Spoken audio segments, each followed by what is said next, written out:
How to add Payoneer Card to Apple Pay. Ensure that your Payoneer card is active and has the necessary information updated.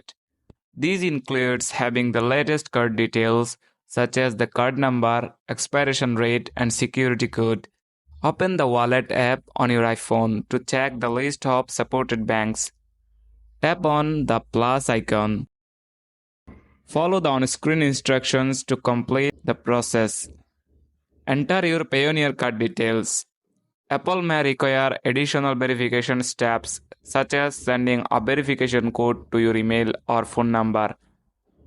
Follow the prompts to complete the verification. If you can't add Payoneer card to Apple Pay by this way, you may want to reach out the Payoneer customer support for the latest information. Hope you will get a solution. Thanks for watching the video.